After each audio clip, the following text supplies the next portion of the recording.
Some brands offer you low finance, or cashback, or servicing. Renault don't do ors. We do ands. The Renault Kadjar with 1.91% APR and €1,000 cashback and 3 years servicing, saving you thousands. Renault, the brand with the ands. Visit your local Renault dealer. Finance is made under a hire purchase agreement. Terms and conditions apply. Deposit required. Subject to lending criteria. See Renault.ie. No risk it, no biscuit.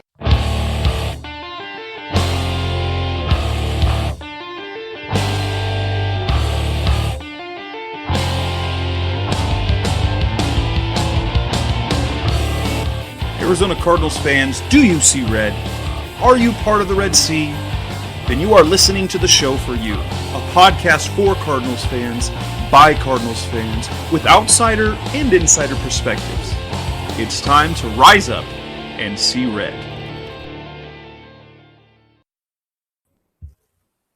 Hello, Arizona Cardinals fans, and welcome to the latest edition of the Rise Up See Red podcast, show number 153. I'm your host, Jess Root, from CardsWire.com, USA Today, Sports Media Group's NFL Wire site, covering the Arizona Cardinals.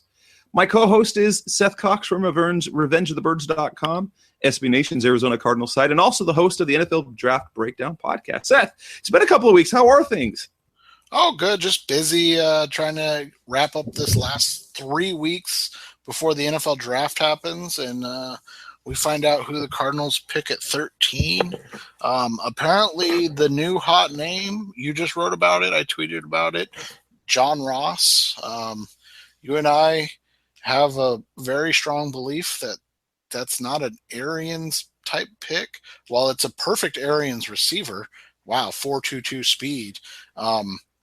He doesn't, advocate wide receiver early. So that's an interesting kind of thing to watch, because now you have Daniel Jeremiah, Pete Prisco, and Pro Football Focus all mocking that.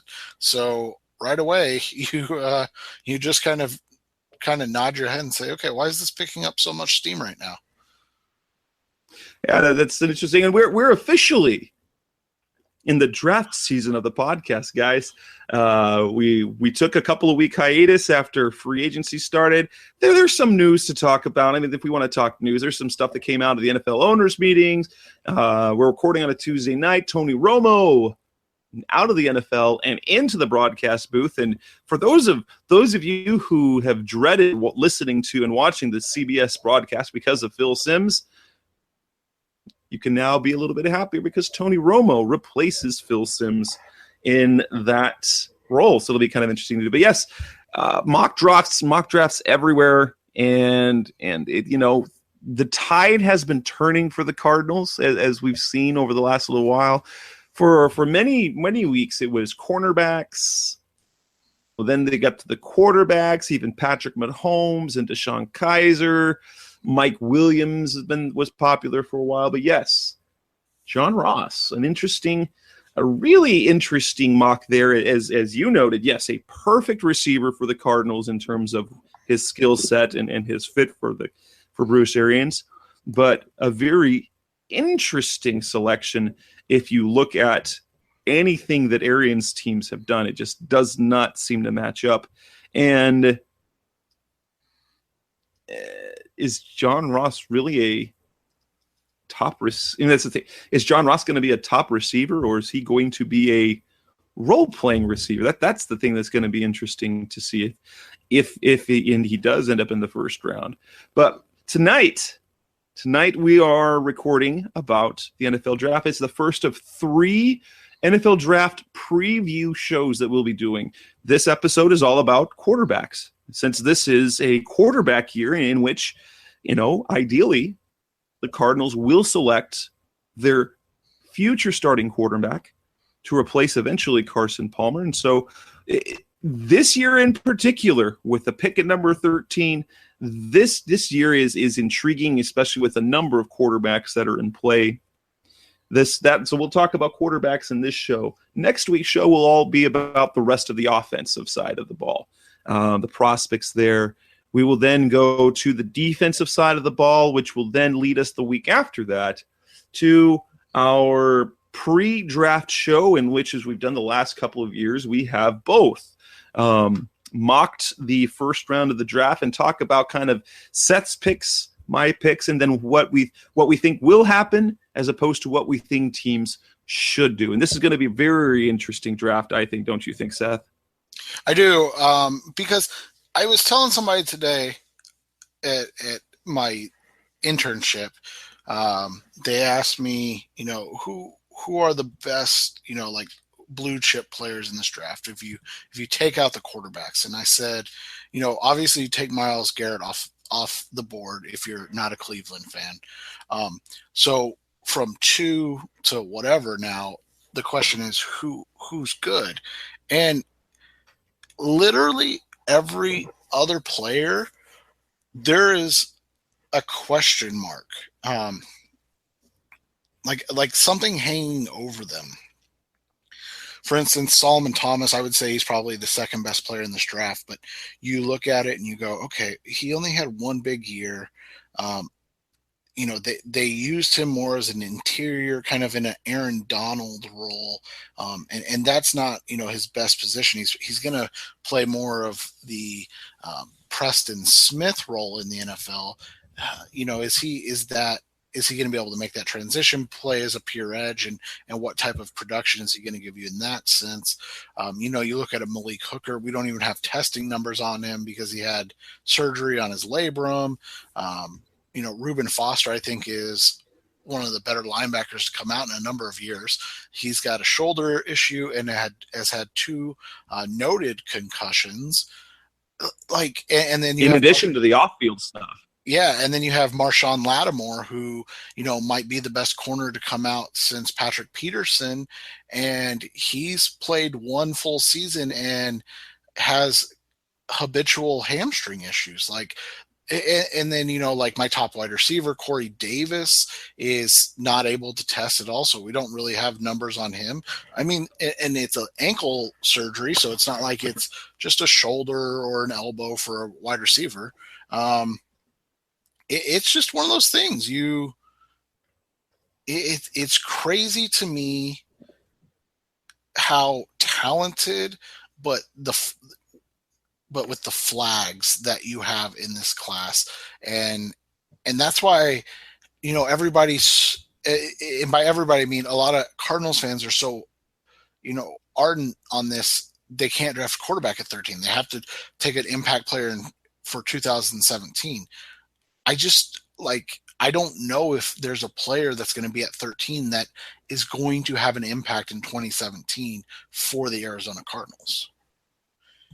Absolutely. And that's what we're going to talk about, things like that. We're going to be talking about this show. We're going to talk some about the things that Bruce Arians has said. Bruce Arians said when he was at the owners' meetings recently about the quarterbacks. We're going to talk the top quarterbacks at the top prospects. Who's worth taking in the first round? Who are we looking at in the second, third round? And players down the other prospects that there are. Do they fit with the Cardinals and what they like to do? Do they not? So that's coming up on this edition of the Rise Up See Red podcast. This episode brought to you by Blue Apron. As you know, you've heard me talk about Blue Apron quite a bit over the last couple of months. And that's because Blue Apron is, well, if you like to eat and you like making and preparing great food, it's the way to go. It's the number 1 fresh ingredient and recipe delivery service in the country, with the whole idea is to make incredibly good home cooking accessible to everyone. The food is fantastic. It's affordable. And, I just finished today chicken lo mein with bok choy meal. I got a couple of more meals coming on the way this week. I've got a pan-fried cod and potato cakes with the cabbage slaw. These are all sorts of meals that to eat I might ask to try out even when I'm in a restaurant. But there's certainly things I wouldn't have tried to cook on my own. And, we prepare them at home and have them as a family. So you're getting restaurant type quality, at least in terms of the menu quality, the dishes. You're getting that in your home, and you're getting at a reasonable price. They're coming up. You've got some of the meals that are coming up in the next couple of weeks. You've got a spinach and fresh mozzarella pizza with olives, bell peppers, and ricotta, a sweet and sour salmon with bok choy, carrot and ginger fried rice, the Parmesan crusted chicken with creamy fettuccine and roasted broccoli. That's actually coming this week for me. And then a baby broccoli and fontina paninis with hard-boiled egg and arugula salad. It's varied. There's a variety of different things. And here's the deal. It's less than $10 a person per meal. They deliver exactly the amount of ingredients that you need with instructions on how to make delicious home-cooked meals. All of the food is responsibly grown or responsibly raised. That's one of the big missions that they have. You can customize your recipes, and it's guaranteed. If everything's fresh, and if it's not ready to cook, they'll make it right. So now here's the thing for you guys, our Rise Up See Red listeners. Check out this week's menu, and you can get, like I said before, get your first 3 meals for free. That's 3 meals. And you get free shipping. Head over to blueapron.com/red. You're going to love how it feels. You're going to love how it tastes. You're going to create incredible home cooked meals with Blue Apron. Don't wait. That's blueapron.com/red. Get those 3 meals for free with free shipping. Blue Apron, a better way to cook. Now let's get started on in terms of what we're doing with quarterbacks, and let's start with the comments Bruce Arians made. So here's a few things that we learned from Bruce Arians over the owners' meetings. One, it'd be nice to get a quarterback this year. It's not completely necessary. He said there's 6 or 7 really good arms of long-term outlook. There's some guys that he really, really likes. One is in this class who could start this year, which led to a lot of different speculation of who that might be. So let's start with draft 1 this year. Let's talk about that. Is he right? Are the Cardinals in a situation where they've got to draft a quarterback this year? A draft, no. I think attain would be the right word. They need to, and we talked about this with the Cutler situation. What was that, 3 or 4 weeks ago? They need to have somebody in-house that is ready to take over in 2018. And basically that means they need to know that Carson Palmer is ready for 2017 to be his farewell tour. Because what you don't want in 2018 is to have a rookie, a 2017 rookie, having to sit again. You're not going to want to force Palmer out. And then the worst possible scenario would be you don't draft somebody in 2017, or you don't pick up a veteran that, like I said, like we talked about, like a Jay Cutler type that can learn the system and then take over for Palmer for a year to stretch out. Now all of a sudden you don't have to get a rookie until 2018, 2019. But the worst possible scenario is you don't address the situation. You go into the season with Palmer, Stanton, and Dysert, and then Palmer pulls a Kurt Warner, and 2018, you're looking for your Derek Anderson, to take over to steer the ship after Palmer abandoned it, early. And so that's what you don't want. So is it necessary to draft a quarterback? Probably not.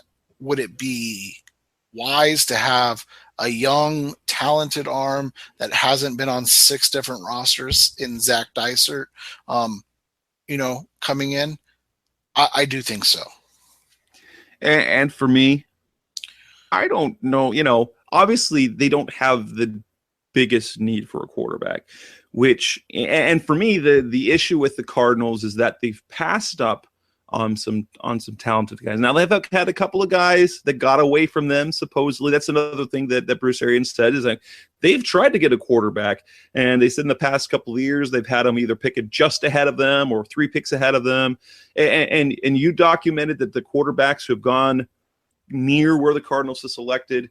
And me, I think he was talking specifically last year based on just the number of the picks. He said like picks before. That was Paxton Lynch in the first round, and that was Jacoby Brissett in the third round, which is kind of interesting that they want to do that. But they were content with letting Teddy Bridgewater go, pass up on him, which you knew why, in part because of his frame. But they also let Derek Carr go. Even in that draft when they already traded down, and now not Dale Buchanan has been fantastic for them, but wouldn't it have been nice to have a Derek Carr in the system? Certainly. But here's my take. They don't have to take they're not in a situation where they must take a quarterback, which I think makes that this year an even better year to do it. They're not ideally going to have another high pick like they do this year. If things go the way they're supposed to, they're not going to be near number 13. They'll be in the late 20s and, ideally be picked number 32 next year. That's not the pick in general to get yourself a franchise quarterback, simply because, one, they don't fall unless there's some missed evaluation or there's some concern or flaw in that player that he eventually overcomes, or two, you move up and you give up everything to get it, because to move up from that low in the round to all the way up to the top, you're basically giving up any chance you have of getting any other talent for a quarterback. And so this year, well, they don't have to. There's no pressing need because Palmer's going to play this year, so they could buy some time. And I'm not even in the opinion that they don't have to bring someone else in. They could bring in some guy, whether it's late round. It's just, if Zach Dysart's going to be on the roster, it might as well be anyone else. It'd be nice to change him out for someone else unless they really think that he's got a future, because obviously Drew Stanton is a free agent after this next year. And Carson Palmer, while he's still under contract for another year, he very well could decide to retire. I think this is the perfect year to do it. And with the quarterbacks, and we're going to talk about this, that supposedly are not, that they're not players that you want to throw out there in year one. I'm like, well, perfect. The Cardinals don't need that. Right. It's kind of, it is kind of a what's the word I'm looking for? It is kind of like the perfect idea and time for that, because, they have built a solid roster. They've built a talented team where, I know people want to say, oh, well, they need a cornerback. Okay, well, we know how Bruce Arians work. Are they really going to is he really going to play a rookie? Probably not. Let's be honest. I mean, maybe, but if he did, he clearly have to be better than Brandon Williams and Justin Bethel. And while, say what you will, fans, Justin Bethel has played the last 2 years on a broken foot, or on a broken foot and a recovering broken foot. And when he was healthy, when his foot was finally healthy, he actually looked good.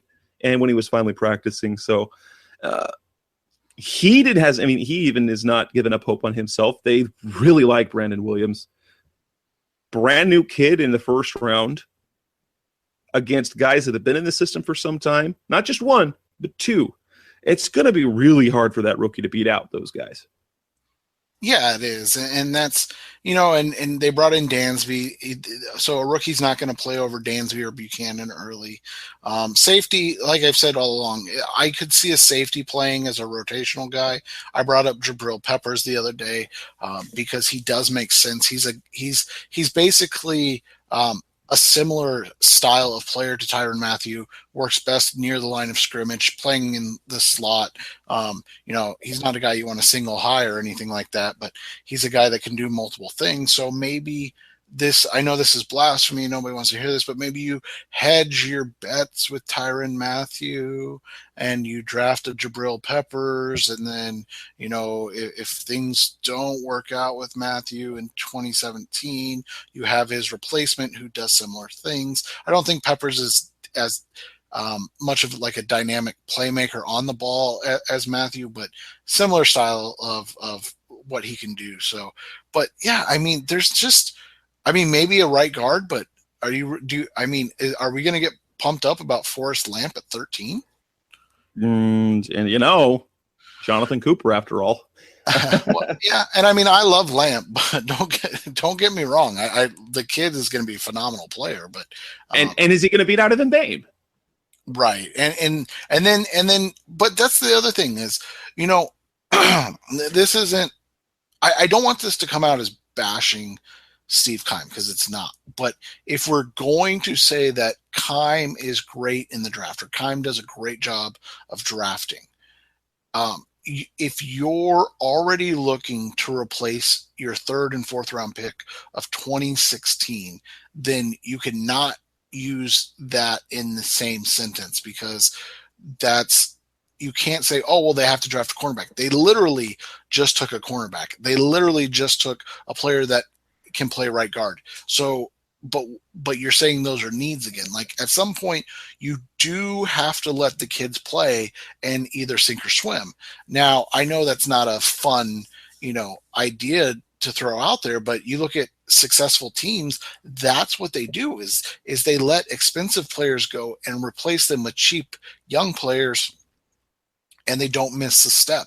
So if the Cardinals are taking that next step to going from a nice 3-year run to being a perennial, NFC West champion, perennial NFC contender, then the next step is those third and fourth round draft picks are going to take over for the departed veterans that were more expensive, and they're going to play well. And then in 3 years, they're going to leave, and then the new batch of rookies that are 1 or 2 years in are going to take over. It's a cyclical thing, because you can't pay every player to stay. So you have to draft and develop talent, and then eventually find a way to let them play.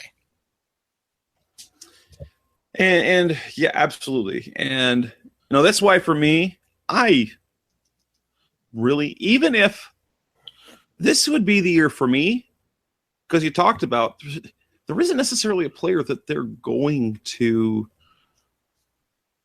not going to really make an impact this year. It could happen, but a quarterback at number 13, I don't see him as their 13th best player or the very top of their board. If there was a quarterback, and this would be the year that I'd say it would be an appropriate time for them to reach a little. So a guy that they have a late first round and they can't find a trade down partner, why not take a quarterback? The quarterbacks go higher than they're supposed to anyway. Quarterback tax. So if there's a guy that you like, don't wait. Don't lose out on Paxton Lynch. Don't lose out on Jacoby Brissett. Don't lose out on Derek Carr. Don't lose out on, Dak Prescott. Don't lose out on Russell Wilson, because that's happening year after year. You have confidence in, even if he might be late first, maybe high second, it's worth getting him in the first round. Extra year with him, and likely to get like the DJ Humphries pick. Had he stayed in school, he would have been a top 5 pick, Keim said. Basically, you get your redshirt that player, and they would have been a better pick the next year had they decided to stay in school if they ended up getting an underclassman. So, yeah. Now, the next deal of and that's saying there are 6 or 7 really good arms. The question is whether they're going to be quarterbacks, but he likes the upside in terms of long term, but he said only one could start this year. Yeah, who do you think that is? It's been reported that's Deshaun Kaiser. But what do you say? Yeah, and so when I heard that, it was a day later that John Gambador of Arizona Sports reported that it was Kaiser. It was the next day, right? It was. So I thought initially that he was talking about Deshaun Watson.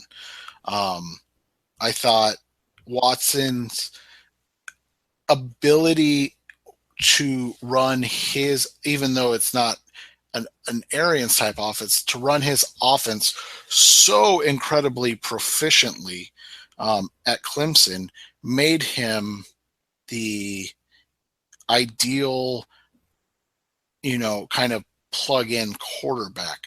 I know he has limitations and there are issues, but there are more pluses than minuses with Watson. That's why I would rank him as my top quarterback in this class.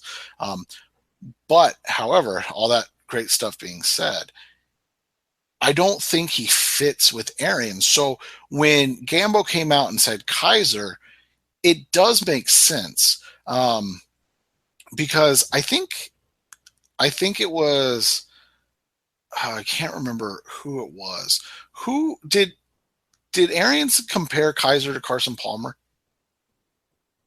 Or who did Arians compare to Carson Palmer? I remember there was a quarterback he did, and I just can't. Oh, it was Paxton Lynch last year. Never mind. But yeah. Oh, that's right. So, a lot of draft comps. I think Kaiser's a guy that I've seen some draft guys comp to, like the NFL Network guys have said Carson Palmer like. Yeah, I've my comparison, my high end, because I like to give you a scale that a player can fall on. My high end would be Donovan McNabb, a multi-time Pro Bowl, All-Pro quarterback that was highly successful in Philadelphia. I think he plays with a similar style. I think he has similar physical abilities, big arm. He's not overly athletic. I think he ran in the 4.8s as for his 40, but he moves well enough. That was the whole thing with McNabb. It's kind of why I've seen some people say Deshaun Kaiser's similar to Ben Roethlisberger. I can buy that because they're bigger guys that move well, but they don't necessarily, they're not fast runners. But when he said Kaiser, it did make sense, and it clicked because when you look at this class as a whole, just the makeup of the quarterbacks, Kaiser's the only one that would check all of the Arians boxes. Davis Webb has the size and the arm. He's thinner. He's not as put together as Kaiser. He doesn't move as well as Kaiser does. Webb checks, like I said, Webb checks a couple boxes. Mahomes checks some boxes. Trubisky checks boxes. But if you put it all together, Kaiser's the only one that you can look at and you say, okay, he's big. He's got a great arm. He's mobile within the pocket and mobile enough to get outside of the pocket, extend plays. He's had success at a high level in college at a big university. Even in his down year, I still think he threw like 29 touchdowns this year, or something like that. Like in a down year, his completion percentage was garbage. But when you factor in that he literally played in a hurricane one game, you take that completion percentage out, you get over that 60% threshold. And outside of Nathan Peterman, he's the only quarterback that's worked from under center at times. So it does make sense that Kaiser would be that guy. I would not have thought that, but when you kind of put it all together, it makes sense. And then he even said, another thing that Arian said was this. He said, there's a couple of sleepers no one's really talking about because of the offenses they were in. It's kind of interesting because pretty much everyone following the draft knows about 5 quarterbacks. Sean Kaiser, Deshaun Watson, know about Mitch Trubisky, Patrick Mahomes, and Davis Webb. Besides them, who would be sleepers? I mean, maybe that's a bit. Do you see guys out there who have some high-end potential? Maybe the bad comp perhaps, but a guy who has the traits, and a guy like Logan Thomas, for example, because physically he checked off a lot of boxes, but had is there another guy? He's a couple of guys, 1 or 2 sleepers that kind of fit that. Yeah, I think the first guy that does is Jared Evans out of Virginia Tech.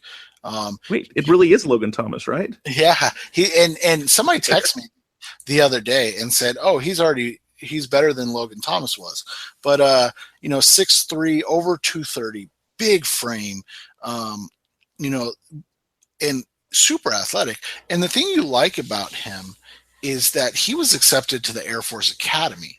So that's a kid that's, got it together. He's obviously smart to get into the Air Force Academy and be able to play there. He transferred to Virginia Tech.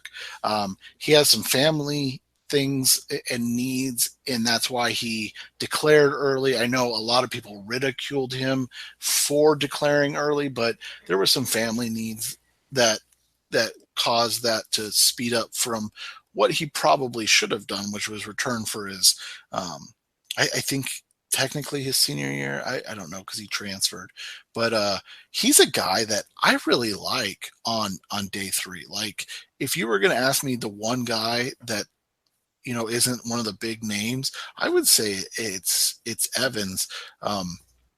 Yeah, let's see, he had 3,500 yards and 29 touchdowns to only 8 interceptions, but he also had 12 rushing touchdowns. So he's a very good athlete. He was a very good passer this year, over 63% completions.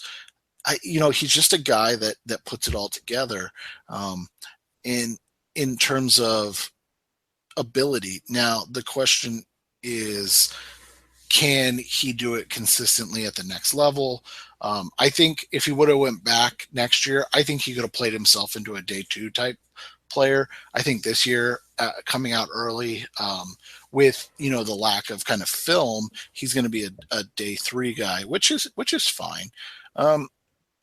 The other guy that I don't know who exactly would be the guy, but Seth Russell from Baylor makes a lot of sense. He's 6'2.5", so right around that threshold. He has a really strong arm though. He threw 56 miles per hour at the combine. He plays in that stupid Baylor offense, so that could be the other guy. Other late round guys. I mean, that's the problem. Is that was such a like an odd comment. Like, does he think Davis Webb's not being talked about enough? Because that's a dumb offense too. But the top pick in the 2016 draft came from that offense. So let's not act like it affects what people think of players. So Russell's one. CJ Beathard's another. I don't think he's all that good, but maybe. I'm just trying to look at guys that fit. Patrick Tolles is another one. He was a 5-star recruit out of Kentucky that transferred as a grad to Boston College and just never put it all together. He was supposed to be, one of the great quarterbacks, and as a redshirt sophomore in the SEC on a bad Kentucky team, he put up solid, unspectacular numbers, and then he just never put it all together. So there are some guys, maybe Brady Gustafson of Montana, who we made fun of at the beginning of the year on the NFL Draft Breakdown podcast, because we said that he was going to try to get, people were going to try to push him up this year. So there's a lot of them, but I'm interested to see kind of who is available at 13. And I would love a scenario to see all 4 or 5, I guess, if you want to throw Webb into that mix, of the top guys available at 13, and then see what the Cardinals do. Like, are they, it's kind of, at that point, it's kind of put up or shut up. And we'll see, kind of what they're made of. They had that same opportunity, and I think it was 2014. Blake Bortles went off the board early, but then they had Manziel, Bridgewater, and Derek Carr sitting in front of them. And I don't know if it's that they didn't have high enough grades on any of those guys or what, but I mean, hindsight being 2020, obviously we know that Carr would have been the right pick, no matter how much you think of Deone Buchanan. Having a quarterback is paramount over having a good linebacker. So, and I actually had in the simulation that I ran for my site, I ran a mock draft. I don't mock drafts the way a lot of people do. I don't do every pick. And so what I do, I run those simulations that there are through FanSpeak. And I ran one. And the one that I did this last weekend was, I ended up passing on a quarterback, or in fact traded back a couple of times. Those are trades that came up. Didn't take quarterback early. Ended up going with Jared Evans in the 5th round. Now, my commentary was this. I know this pick would not move the dial at all for any fan. There wouldn't be a single fan that would be excited about this, especially because how many times have Cardinals have gone late round? They've done John Skelton. They've done Ryan Lindley. They've done Logan Thomas. They've done this over and over again without any success. And all of them ended up having to try and play early with varied levels of success. And then adding in the Jared Evans is a Virginia Tech guy, you'd be thinking, oh my gosh, it's Logan Thomas 2.0. But he's better than Logan Thomas was.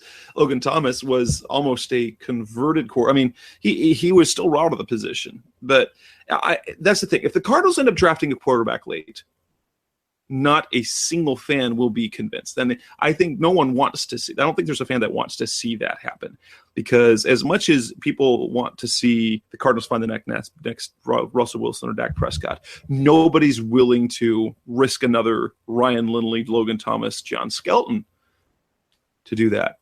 And so we look at the first round. The first round is a great time to do it, especially when, So let's talk about those guys. So we've got Mitch Trubisky. You talked about Deshaun Kaiser.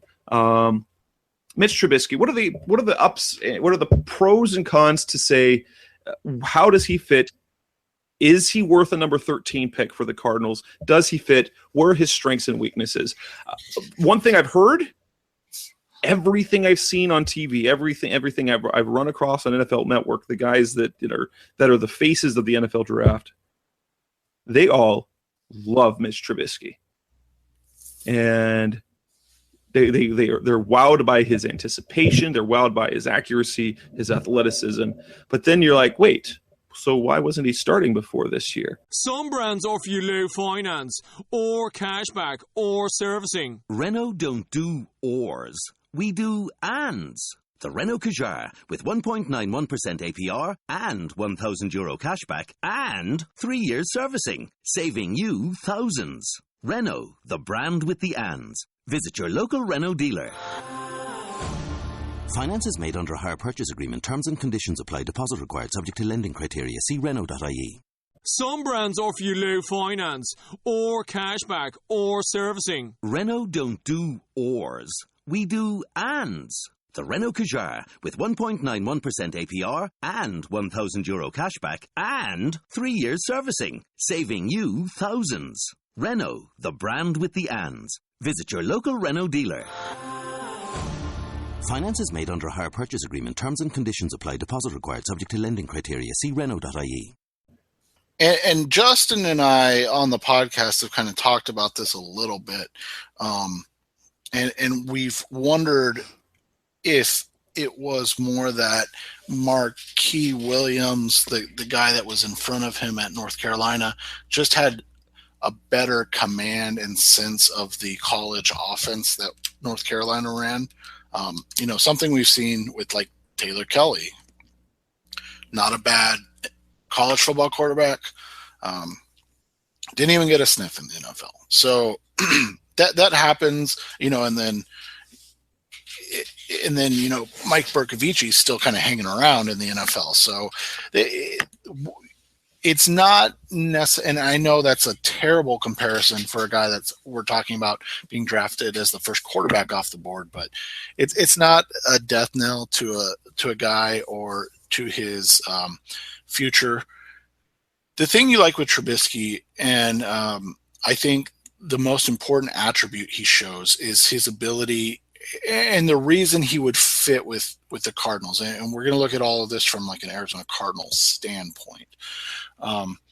Is he is a really good passer working the intermediate. So those deep 11 to 20-yard out routes outside the hashes, throwing to that opposite hash, throwing those deep digs, those deep outs that Bruce Arians loves in his vertical flood offense. That's a plus on him. He doesn't have he doesn't have a Pat Mahomes. I don't even know if his arm's as good as Deshaun Kaiser's. He doesn't. He probably has a little bit more of an arm than what current Carson Palmer has. But it's enough to do that. He's also very athletic, extremely athletic at 6'2", 220. I think his 40 time was right up there with like Deshaun Watson's. I've made the comparison. He really reminds me of Alex Smith. And people are like, oh, well, Smith doesn't throw the ball deep and all that stuff. But it wasn't because he didn't have a good arm. It was just because he never did that in the NFL. But when you watch Trubisky play, I think he's an extremely an extremely safe player who takes is really good at taking what the defense gives him, and is really adept at kind of keeping the offense on time. And so that's where my question becomes, is if he can, make those window throws in the NFL that Arians wants his quarterbacks to make. If he can make those, he like I said, he was very accurate when he was doing it in college, but a lot of times that's not in smaller, the windows are a lot tighter, a lot smaller, and a lot more sudden in the NFL. So that's my question about him. When you talk about like an Alex Smith type ceiling, that's 10-year starter in the NFL. Like that's not, and who's done nothing but really win games and go to the playoffs. Right. So that's, I think he is a very talented quarterback. He's my quarterback 4 in this class overall. But I think he has a lot of red flags, and you're really, and I know we're projecting on all these guys, but you're really projecting on him when you make that pick, because you're looking at him through the scope of, I want to make sure I get these numbers right. So hold on one second. 13 starts. So 13 career starts. He's thrown 571 career passes.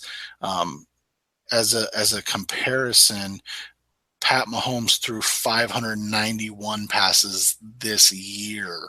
So, there's much less to go on for him based on what we've seen, comparatively speaking to, obviously Mahomes, Watson, all these other quarterbacks. Even Kaiser has over 120 more passing attempts in his career than Trubisky. So, people knock Kaiser because of what he did this season or his completion percentage this season. But what would have happened if Trubisky went back? Would he have built on it, or would he have taken a slight step backwards? And that's what the question is with him. We've talked about Watson. We've talked about Kaiser. Patrick Mahomes, guy that was seen as a solid second-round guy for a long time, now might be off the board with the Cardinals pick. There's a lot to like about him. He has the rare arm talent that you find in guys only like Matthew Stafford. He has athletic ability. He has production. He comes up big when his team needs it. The question is some of his mechanics, and then, of course, coming out of that Texas Tech offense, the quick read. But what can Patrick Mahomes be? How much does he need to grow, and how much is he already ready? Mahomes is one of those guys that he's got to come in and, he's got to learn how to play less backyard football. He's got to learn how to make more contested throws.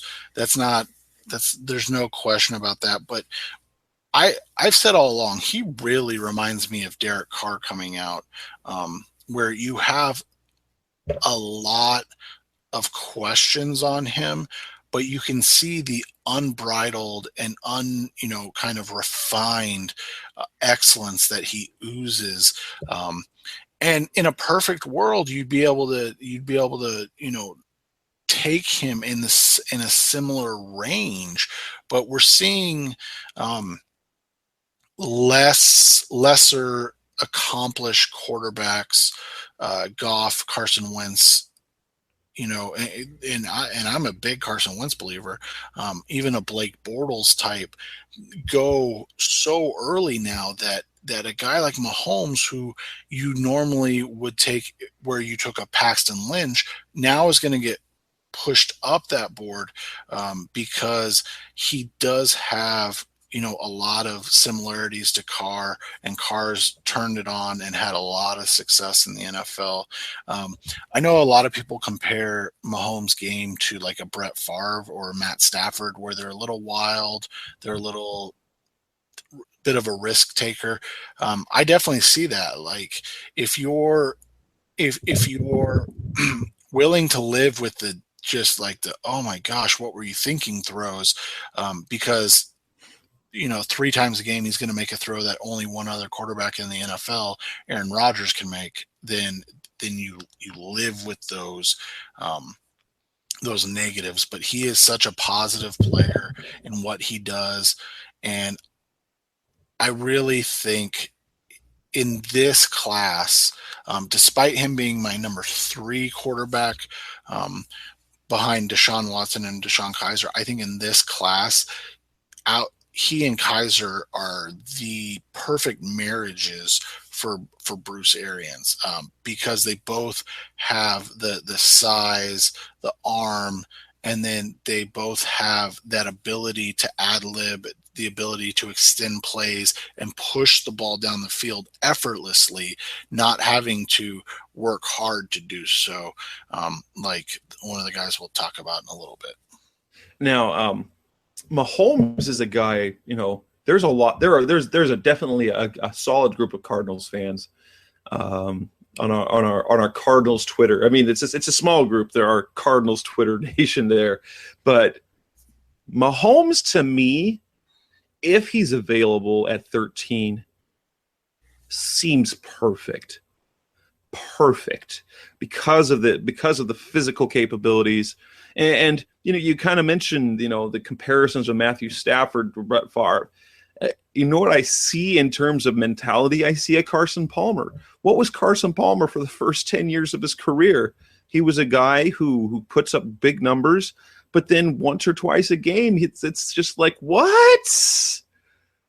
And Mahomes, I think, could benefit greatly from the man that is Carson Palmer, the student of the game that is Carson Palmer, to kind of bridle that, to harness that into making better throws. And Carson still does it, because every quarterback does. Every quarterback still makes throws where you're like, what? Why? And I would fully support Patrick Mahomes at number 13. Although, as you've heard and is starting to gain traction, is that by number 13, Patrick Mahomes probably going to be off the board. And more, I'm getting the sense, not from anything I'm hearing, like I don't, not my sources or anything, but Trubisky's going to be off the board. Watson's probably going to be off the board. And Mahomes is certainly going to be off the board by the time the Cardinals pick. And that's disappointing, because I think Mahomes would be so good in a Cardinals offense. But that brings us to the next guy, Davis Webb, whose draft stock, either no one really knew what NFL teams really thought of him, or they have really fallen in love with this kid. Davis Webb, who lost his job to Patrick Mahomes at Texas Tech, replaces Jared Goff at California, puts up gaudy numbers. And in fairness, he's not a one-year wonder, because he put up really big numbers at Texas Tech as well. He puts up massive numbers as California. He's got his arm talent right there with Mahomes. He's got the athletic ability. He's got the size and frame. He's got the mentality. He undoubtedly will win over locker room with his work ethic. Where are the concerns now? Because he's gone from day 3 maybe to, okay, we can live with him in day 2, to now he said double-digit teams have told him he's a first-round talent. And someone even told him that he was the best quarterback that on the boards they've seen so far. Now, that might have been they've seen 1 or 2 quarterbacks. But now Pete Prisco from CBS Sports is saying the more NFL people he talks to, the more he's convinced that Webb is not just going to be a fringe first-rounder. He's going to go higher than people think, which means, and I wrote about this, look at the situation the Cardinals in. Look at the physical profile he is, and you look at the situation the Cardinals are in. I can see, I said breadcrumbs. This is not smoke. There's still fire, but these are breadcrumbs that the Cardinals, the fact that he's the only prospect that they've given more than one look at, there might be something to that. And could you live with the Davis Webb pick at number 13? No, at 13 that would be ghastly. But with Webb, it's similar to, you have a lot of the same questions you have with Mahomes, but I will say this, and this is why I would have Mahomes and Kaiser so far above Webb, that is that when things break down, when the play breaks down, when these simple spread plays break down, how do the players react? And one thing that we've seen with Webb is that he doesn't excel in that. Now you have to remember, in college, sacks count as negative runs. I don't understand why. Have you ever heard why they do that? I don't know. I think the NFL used to do it that way, but it does. Yeah, it makes zero sense. Just take it off the net passing yards, but college defenses like it because then it makes their rushing defenses look fantastic. So when you look at it, right, and this isn't anything like, I'm not comparing him to Deshaun Watson. I'm not comparing him to Jared Evans or even Mitch Trubisky. But when you look at it, Webb playing on an admitted, and I'm admitting this, on an admitted bad Cal football team, Webb rushed for minus 110 yards, which means that all of the, I wouldn't say all, but I would guess 90% of those are the result of taking sacks. When you look at Mahomes, who threw, Webb threw 620 times this season. Mahomes threw 591. So it's pretty comparable. Mahomes had 285 plus 285 rushing yards. So not a read option guy, not a guy that you're going to want to run the football with. But why is he able to take, less sacks? Why are his numbers better when they tested similarly? Webb was a 4.79 guy. Mahomes was a 4.8 guy. So we're not talking about a superior athlete in terms of, athletic testing from Webb to Mahomes, but we're talking about a player that when things break down, when the pocket breaks down, what do they do? How do they respond? And for Webb, a lot of what we saw was that he is not comfortable ad-libbing or making plays outside of the structure of the offense. So when he's disrupted or things of that nature, he all of a sudden he's either taking a sack or he's throwing an interception. He had 12 interceptions this year. That's not a bad number based upon the volume of throws. I mean, because that's an absurd amount of throws. That's not a bad number at all. But when you look at it, why is Webb in an offense that's more up tempo, that has a lot of quick hitting throws? Why is he taking so many sacks? And then you have a guy like Brad Kaya, who is a complete statue in the pocket, doesn't move whatsoever, and they're basically even in terms of those numbers. And so you look at it and you say, okay, what's going on there? That's a red flag for Webb. So on top of, he's coming from a very simplistic, in terms of same offense as Mahomes and Watson. So let me explain this. He's coming from a very simplistic offense in terms of initial decision making. It's the fact that he struggled with making those secondary decisions that are the red flag comparatively to a Mahomes or a Watson. That brings us to really the top tier quarterbacks, the top 5, top 4, what do you want to call them? Let's talk next on Rise of C Red about some of the guys at the next tier, guys who might be creeping into the second round, but are third round, maybe fourth. So that's coming up next on Rise of C Red. Rise Up C Red's back, and let's talk about the next tier of quarterbacks. So you've got names like Nathan Peterman and Brad Kaya and maybe to a lesser extent Josh Dobbs. Where do you see them fitting in the draft? And because the Cardinals apparently have some interest in Peterman, Kaya, he checks off some boxes. Is there any potential for any of those guys as potential starters, 2 or 3 years down the line? If we're looking something truly developmental, do you like anything? Is there anything that Peterman and Kaya have to offer? I just don't see Kaya as a fit in this offense. I don't think he has the arm to play in Bruce Arians' offense. He reminds me a lot, arm strength-wise, of Chad Pennington, the former New York Giant. And I think Miami Dolphins.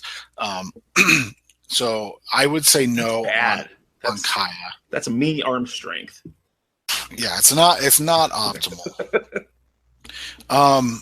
Peterman is, I've said it, he reminds me of a lot of Drew Stanton. Like, you can see a guy that has some developmental skills, some things that translate to a consistent starter in the NFL. But I think at the end of the day, when all is said and done, he's going to be one of those guys that gets drafted in the third round and ends up being a really good backup for his entire career, makes more money than you and I can ever dream of making, and people complain. and also people complain about him and say he's a bust, and you're like, well, not really. If you understood what you drafted him for and the fact that you're going to get a 10, 12-year career out of him, a la Drew Stanton, you really can't get that upset about it. You just have to know what the cost is. So if you're going to draft him in the third round, thinking that you're going to develop him into a starter, you may be disappointed. But if you get him in the fourth round and all of a sudden he's your backup for the next 6, 7, 8 years, that's not necessarily a bad currency. So the Kirk Cousins comp, that's come up a lot in terms of type of quarterback, probably build. And I don't know so necessarily if this is, do they see him, the comp, as the guy that took 3 years to come into his own, or they just see that that's the type of quarterback he could be? Because in terms of production, Kirk Cousins is a top 10 quarterback anymore. And as much as personally I just can't believe in him, I don't know why. There's something about Kirk Cousins I just can't trust as a team's quarterback in terms of its long-term success. But is that a fair thing to say that Peterman could be a Kirk Cousins and, make $25 million a year as a starter who puts up all sorts of numbers, but you're never quite sure if he's the guy that you want. Well, I think that would be like the good scale comp that I like to use. If your low end is, going to be Drew Stanton, which is, at 10 years now, 11 years in the NFL backup, your high end might be Kirk Cousins, where he takes that step and he develops after 2-3 years into an NFL starter that apparently San Francisco wants, apparently the Redskins kind of want. So, I don't think that's a bad comp scale to fall on for a guy like him. Guys that fall after Peterman, Josh Dobbs, and now is he a guy that should get, day 2, early day 3 looks? I mean, he's got some of the physical things. What's the story on Dobbs? Dobbs is one of those intriguing guys where he just never – he kind of reminds me a little bit of Logan Thomas in his development, in that you kept waiting for him to take the next step. You kept waiting for the season to occur when he was the guy. And he is a guy that's put up fantastic numbers at Tennessee. He's a guy, he improved every single year in terms of touchdowns, in terms of interception percentage until this year. And then, but he's not a guy that threw the ball a whole lot. He had 2,900 yards passing this season. He had 27 touchdowns. He's got a nice arm. He's brilliant. He's an aerospace engineer, I believe. But he's one of those guys that you watch him play and you're just waiting for the light to click on, and it just never seems to have done so. So would you take a chance on him as a developmental pick in round 5, round 6? Absolutely. I think that, if you're talking about day 3, the 2 guys that I would be all over would be Jared Evans and Josh Dobbs, because physically speaking, from a talent standpoint, they have just fantastic ability and background of athleticism to kind of build off of. The question becomes, can they take that step? Dobbs is one of those guys that you've waited for him at Tennessee to take that step every year, and he never took it. Are there any other quarterbacks worth even mentioning after the guys that we've got the top 5? You've got Peterman, you've got Kaya, you've got Dobbs, you've got Evans. That's 9 quarterbacks. Is there going to be more than that drafted, or is there anyone else worth even bringing up at this point in terms of the fit with the Cardinals and the type of player they are and the mentality? Tolles, whatever his name is, would be from Boston College. He'd be a nice undrafted free agent to bring in. You're not going to spend a draft pick on him, I assume. Gustafson probably will be another undrafted free agent that you can look at. Another potential late round guy kind of had a meltdown at his pro day in Chad Kelly and got hurt throwing the football. I don't see him being draftable because he does have some, huge, big off the field red flags. And now not only that, the ACL he's coming off of, the wrist injury, it might be serious. Draft analyst Tony Pauline's, this was as of Monday when it happened. The people he talked to, the players he talked to seemed to suggest that wrist injury was serious. Yeah, so I don't think Kelly is a draftable player. I'm not sure he's bad by any means. I just don't know if he's draftable. Other than that, there's some names. Like I said, Seth Russell's a name to know, but there's not anybody that jumps off the page that you're saying, okay, like we need to come bring this guy in and check out. I think if it, if you had me rank them, I would say there's two guys I would draft in the first round. And again, I want to preface this by saying I'm looking at this from strictly Bruce Arians' offense, Arizona Cardinals point of view. I've got Deshaun Watson as the number one quarterback in this class. I don't think he fits in Arizona. I don't. I don't think he fits with what Arians wants to do in his offense. I don't think it's the best use of his talents. So the two guys I think fit in Arizona and I would take at 13 are Deshaun Kaiser and Patrick Mahomes. If you're talking on day 2, you could probably twist my arm into Davis Webb,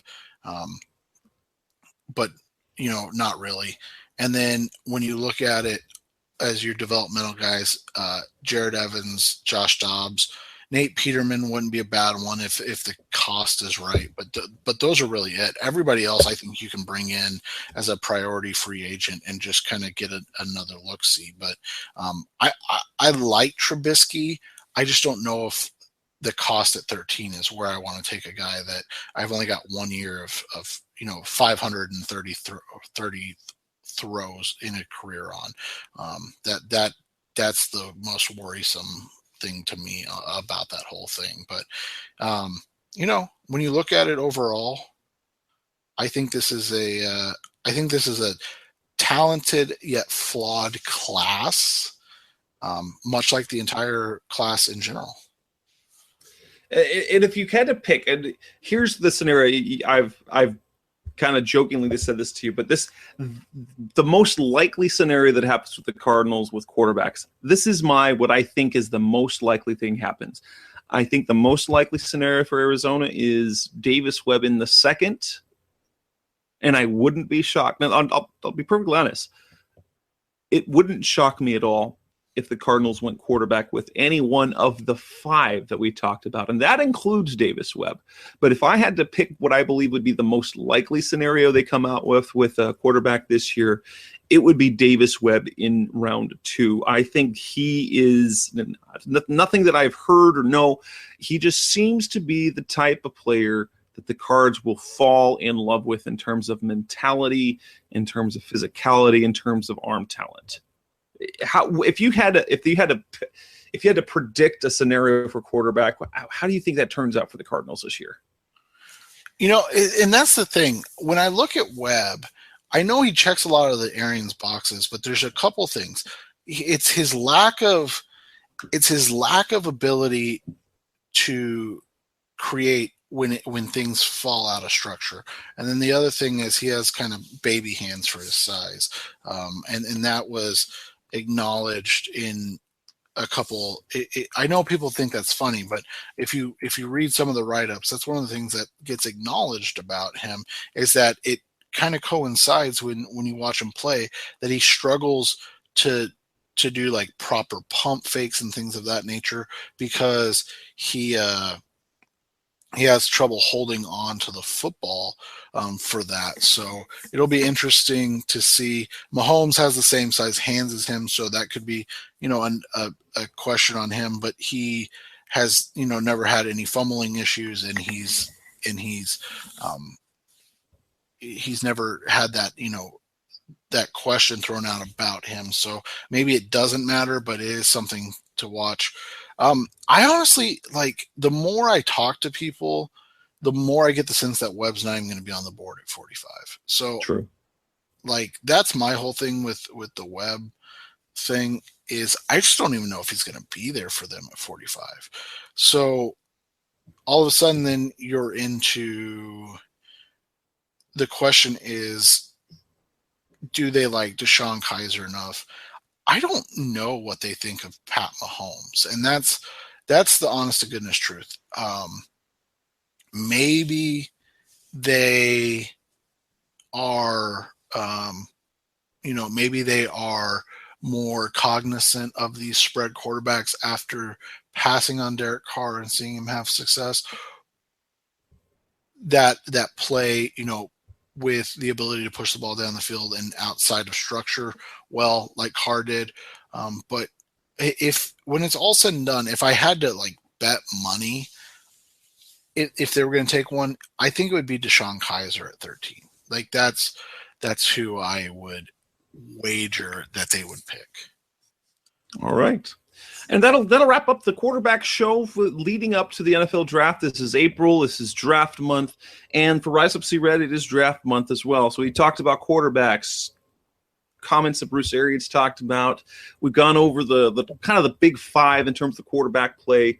First round, second round, some guys, even sleepers, where Nathan Peterman and Brad Kai and Josh Dobbs and Jared Evans fit in. And next week, we'll be back again on Rise Up Zero. We'll be talking about the rest of the offense. So the other skill players, running back, receiver, offensive line, tight end, those players, as we continue in our path to the draft, as the one show is called. But we're leading up to the NFL draft. This is Rise Up See Red. You can find us on pretty much everywhere on the internet if you want to find a podcast. You can find us on my site, cardswire.com. It's featured on Revenge of the Birds, Seth's site. It's on Blog Talk Radio. That's where the show is hosted. You can find us on iTunes and subscribe, and we would really appreciate a 5-star rating if you would be so kind to do so. You can find us on Google Play and on Stitcher Radio as well. Anywhere you can find, and Google Play, everywhere, anywhere you can find great podcasts, is it in there? Whether it's great or not, that's a different story. But until we're back next week, that's Seth Cox, and I'm Jess Root. This is Rise Up See Red, and we will be back again.